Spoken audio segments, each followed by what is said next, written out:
ప్రీతి ఆలోచిస్తూ ఉంటుంది వాళ్ళ అమ్మ గురించి. ఇక టీచర్ వెళ్ళి ప్రీతితో మాట్లాడుతూ ఉంటుంది. ఏంటి ప్రీతి అలా ఉండవు, ఏంటి ఆలోచిస్తున్నావు అని టీచర్ అడుగుతూ ఉంటుంది. ఏం లేదు అని ప్రీతి కోపంగా చెప్తూ ఉంటుంది. నాతో చెప్పకూడదా ప్రీతి అని టీచర్ అడుగుతూ ఉంటుంది. మా అమ్మ గురించి ఏం చెప్పను, మీకు ఎందుకు చెప్పాలి అని ప్రీతి ప్రశ్నిస్తూ ఉంటుంది. మీ అమ్మ గురించి ఆలోచిస్తున్నావా అని టీచర్ అడగడంతో, అమ్మ ఈ ఇంటికి తిరిగి వచ్చి కూడా మమ్మల్ని కలవకుండా మాట్లాడకుండా ఎందుకు వెళ్ళిపోయింది అని ప్రీతి బాధపడుతూ కన్నీళ్ళు పెట్టుకుంటూ ఉంటుంది. మా అమ్మకు నేనంటే ఇష్టం లేదా, నేనేం తప్పు చేశాను, ఎందుకు నా మీద ఇంత కోపం అని చెప్పి ప్రీతి బాధపడుతూ ఉంటుంది.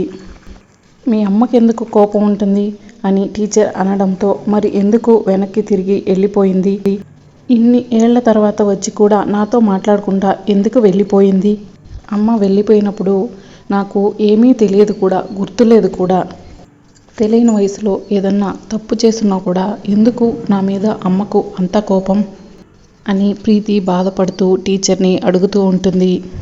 ఇక సీతారాం ఇద్దరు కూడా ప్రీతి దగ్గరికి వస్తారు. నిజంగా చాలా బాధగా ఉంది, అమ్మని టీవీలో అలా చూసినప్పుడు చాలా బాధేసింది, అమ్మ తిరిగి ఎప్పుడొస్తుంది అని ప్రీతి అడుగుతూ ఉంటుంది. ఇక రాము వచ్చి ప్రీతి అనగానే ప్రీతి ఒక్కసారిగా ఎమోషనల్ అయి రాముని పట్టుకుని బాధపడుతూ ఉంటుంది. అన్నయ్య, అమ్మ ఎందుకు మనిద్దరిని కలవకుండా వెళ్ళిపోయింది అని రామ్ని ప్రీతి ప్రశ్నిస్తూ ఉంటుంది. ఎప్పటికైనా తొందరలోనే అమ్మ మన ముందరికి వస్తుంది ప్రీతి అని రామ్ ప్రీతికి నచ్చ చెబుతూ ఉంటాడు. ఎందుకన్నయ్య, ఎందుకు అమ్మకి మన మీద అంత కోపం, మనల్ని చూడాలనిపించలేదా, మనతో మాట్లాడాలని అమ్మకి అనిపించలేదా అని ప్రీతి అడుగుతూ ఉంటుంది. మనం ఏం తప్పు చేశాం అన్నయ్య అని ప్రీతి అడుగుతూ ఉంటే, టీచర్ తప్పు చేసింది మీరు కాదమ్మా, మీ అమ్మ, అంత చిన్న వయసులో మిమ్మల్ని వదిలేసి వెళ్ళడం మీ అమ్మ తప్పే అని టీచర్ చెప్తూ ఉంటుంది. అప్పుడు సీత ఇలా అంటూ ఉంటుంది, ముందే జరిగేది తెలియదు కదా అత్తమ్మకి, అలా జరుగుతుందని అత్తమ్మకి అని సీత అనడంతో, ముందే జరిగేది ఊహిస్తే అది జీవితం ఎందుకవుతుంది, అప్పుడు ఆ దేవుడు ఎందుకు, మన తలరాతను మనకి చదివే అవకాశం లేదు కదా, జరిగేది మనం ఊహించలేము అని అంటూ ఉంటుంది. అందరూ బాధపడుతూ ఉంటారు. ఎప్పటికైనా తొందరలోనే మీ అమ్మ తిరిగి వస్తుంది ప్రీతి అని చెప్పడంతో ఇక సీత అంటూ ఉంటుంది, ఆ రోజు మనం మీ అమ్మగారిని చూడలేకపోయినా అత్తమ్మ చేసిన స్వీట్స్ని మనం తిన్నాం అని సీత చెప్పడంతో ఇక రామ్ అంటూ ఉంటాడు, ఆ రోజు సీత తీసుకొచ్చింది అమ్మ చేసిన స్వీట్సే, ఆ రోజు మనం తిన్నాం, గుర్తుందా, అచ్చు అమ్మ చేసినట్టు ఉన్నాయి కూడా అని అనుకున్నాం కదా అని గుర్తు చేసుకుంటూ ఉంటారు. కానీ ఎందుకో అత్తమ్మ మొహం చాటేసింది అని సీత బాధపడుతూ ఉంటుంది. అత్తమ్మ ఎక్కడున్నా సరే మీకోసమే ఎదురు చూస్తూ ఉంటుంది, మీరు ఎదురు చూస్తున్నారని అత్తమ్మకి తెలియకపోయినా తొందరలోనే తిరిగి వస్తుంది. పిల్లలు అమ్మకి దూరంగా ఉండగలరు కానీ అమ్మ పిల్లల్ని విడిచి దూరంగా ఉండలేదు, పిల్లల ఆకలి అమ్మకి తెలుస్తుంది, తొందరలోనే వస్తుంది అని సీత చెప్తూ ఉంటుంది.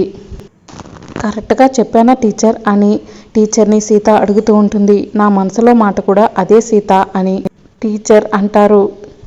టీచర్ చెప్పారంటే ఖచ్చితంగా జరుగుతుంది మామ, ప్రీతి బీ హ్యాపీ అని సీత చెప్తూ ఉంటుంది. ఇక ప్రీతిని సీత నవ్విస్తుంది.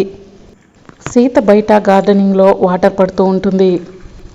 సీత మొక్కలకి నీళ్లు పోస్తుంటే ఇక శాంబ వచ్చి, ఏంటమ్మా మీరు మొక్కలకి నీళ్లు పోస్తున్నారు అని, మీరు ఈ ఇంటి కోడలు, అమ్మగారి మేనకోడలు కూడా అని అంటూ ఉంటాడు. అదేంటి శాంబన్న, నేను నీకు చెల్లెల్లాంటి దాన్ని, నన్ను ఆకాశానికి ఎత్తేయద్దు, ఇదివరకు ఎలాగ చూసావో ఇప్పుడు అలానే చూడు అని సీత అంటూ ఉంటుంది. మీ మనసు చాలా గొప్పదమ్మా అని శాంబ చెప్పడంతో, నన్ను మునగ చెట్టు ఎక్కించేయకు చెప్తూ ఉంటుంది. నిన్న పోలీస్ గెటప్లో చాలా అదరగొట్టేశారమ్మా అని శాంబ అంటూ ఉంటాడు. మా నాన్నను చూసి నేర్చుకున్నాను, చిన్నప్పటి నుంచి మా నాన్నను చూస్తూనే పెరిగాను కదా. ఇంతలోనే శివకృష్ణ, లలిత ఇద్దరు కూడా ఇంటికి వస్తారు. ఇక సీత వాళ్ళని చూసి చాలా సంతోషపడుతూ ఉంటుంది. సీత వాళ్ళని హత్తుకుంటుంది. సీత ఎలా ఉన్నావు అని శివకృష్ణ అడగడంతో మీ గురించే మాట్లాడుతున్నాను నాన్న అని చెప్తూ ఉంటుంది.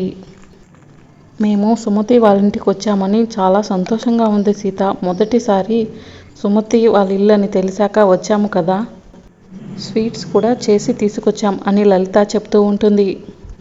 మీ మహాలక్ష్మి అత్తయ్య ఇంకా కోపంగానే ఉందా, మమ్మల్ని ఏమీ అనదు కదా అని లలిత అంటూ ఉంటుంది.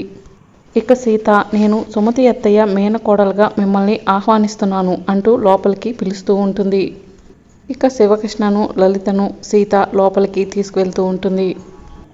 ఇక రామ్ ప్రీతి ఇద్దరు కూడా మామయ్య అంటూ దగ్గరికి వస్తూ ఉంటారు. ఇంతలో జన వచ్చి ఆగండి, ఒక్క నిమిషం ఆగండి అని గట్టిగా అరుస్తూ ఉంటాడు. బావా అని చెప్పి శివకృష్ణ ఆప్యాయంగా పిలుస్తూ ఉంటాడు. ఎవరు బావా, ఎవరు నీకు బావా అని జన గట్టిగా అరుస్తూ ఉంటాడు. సుమతి మిమ్మల్ని నిజంగానే పెళ్లి చేసుకుందని మాకు తెలియదు బావా అని శివకృష్ణ అంటూ ఉంటాడు. నీ వల్లే సుమతి నాకు దూరమైంది. రామ్ ప్రీతి ఇద్దరు తల్లి లేని వాళ్ళు అయ్యారు అని జన నిందిస్తూ ఉంటాడు. అది కాదు బావా, నేను చెప్పేది ఒక్కసారి విను అని శివకృష్ణ ఎంత చెప్పినా కూడా వినకుండా జన నిందిస్తూ ఉంటాడు. నువ్వే కదా సుమతిని నిర్దాక్షిణ్యంగా వెళ్ళకొట్టావు. ఎంత బ్రతిమాలినా కూడా మా పెళ్ళికి నువ్వు ఒప్పుకోలేదు. తనకి పుట్టిల్లు లేకుండా చేశావు అని చెప్పి గతమంతా చెప్తూ ఉంటాడు. నీ గురించి సుమతి చెప్పుకొని ఎన్నోసార్లు బాధపడింది. నీ వల్లే సుమతికి పుట్టిల్లు లేకుండా పోయింది అని చెప్పి సుమతి ఎంత బ్రతిమలాడినా కూడా సుమతి ప్రేమించిందని చెప్పినా వినకుండా ఇంట్లో నుంచి గెంటేశావు. నువ్వు ఆనాడు ఒప్పుకో ఉంటే బాగుండేది కదా అని నిందిస్తూ ఉంటాడు. ఇక రామ్, అది కాదు నాన్న, ఎంతైనా మామయ్య కదా, మన బంధువు కదా, అమ్మకి అన్నయ్య అయితే మాత్రం ఎవ్వరికి ఉండకూడని అన్నయ్య. ఇలాంటి అన్నయ్య ఎవ్వరికి ఉండకూడదు. ప్రేమ వివాహం నీకు ఇష్టం లేదు కాబట్టే మధుమిత ప్రేమించి పెళ్లి చేసుకుందని మధుమితను కూడా వెలేశావు అని జన అంటూ ఉంటాడు.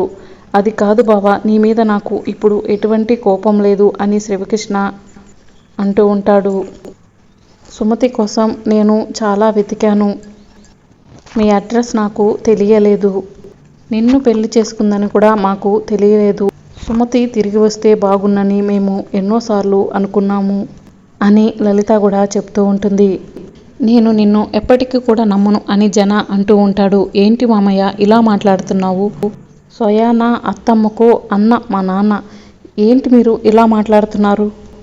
పాతవన్నీ మర్చిపోండి, నాన్నను అమ్మను క్షమించండి అని సీత అంటూ ఉంటుంది. ఇదంతా కూడా మీకు మహాలక్ష్మి అత్తయ్య నూరు పోసిందా మామయ్య అని సీత అనడంతో ఇంతలో మహాలక్ష్మి, సీత ఏం మాట్లాడుతానో మధ్యలో నన్ను లాగొద్దు అని మహాలక్ష్మి అంటూ ఉంటుంది.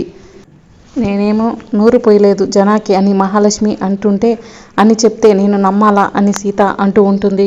జనాకు సుమతిని ప్రేమించి పెళ్లి చేసుకోమని నేను చెప్పానా? మీ నాన్నకు సుమతిని ఇంట్లో నుంచి గెంటేయమని నేను చెప్పానా? ఇందులో నన్నెందుకు తల దూరుస్తున్నావు? ఇన్నాళ్ళు లేని ప్రేమ ఇప్పుడు పుట్టుకొచ్చిందా? నువ్వు రామ్ని పెళ్లి చేసుకున్నావు కాబట్టే నీ మీద మా మీద ప్రేమ పుట్టుకొచ్చిందా? నీకోసమే ఇదంతా అని మహాలక్ష్మి అంటూ నిందలు వేస్తూ ఉంటుంది. ఇక లలిత అంటూ ఉంటుంది, నేను సీత గురించి ఈ విషయం ఒప్పుకోలేదు. సీత చెప్పేంత వరకు మిమ్మల్ని సుమతి పెళ్లి చేసుకుందని మాకు నిజంగానే తెలియదు బావా. సుమతి మా ఇంటికి వచ్చినప్పుడు కూడా ఏ విషయం చెప్పలేదు. మిమ్మల్ని పెళ్లి చేసుకున్న విషయం కూడా చెప్పలేదు.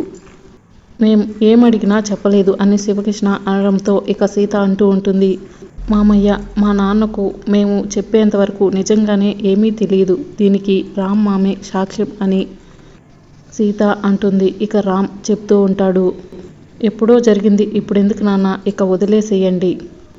కానీ అమ్మ మామయ్య దగ్గరికి వెళ్ళిందంటేనే అర్థం చేసుకోవాలి అని నచ్చ చెప్తూ ఉంటాడు జనాకి. ఇక టీచర్ వచ్చి మహాలక్ష్మికి చెప్తూ ఉంటుంది, దీనంతటికీ కారణం మా అన్నయ్య కాదు అని టీచర్ చెప్పడంతో మహాలక్ష్మి, మీ అన్నయ్య ఎవరు అని అడుగుతూ ఉంటుంది. శివకృష్ణ అన్నయ్య నాకు అన్నయ్యే అవుతాడు అని టీచర్ చెప్పడంతో అయితే నువ్వే సుమతివా అని మహాలక్ష్మి ప్రశ్నిస్తూ ఉంటుంది. ఇక రాబోయే ఎపిసోడ్లో ఏం జరుగుతుందో తెలుసుకోవాలంటే మా ఛానల్ని సబ్స్క్రైబ్ చేసుకోండి.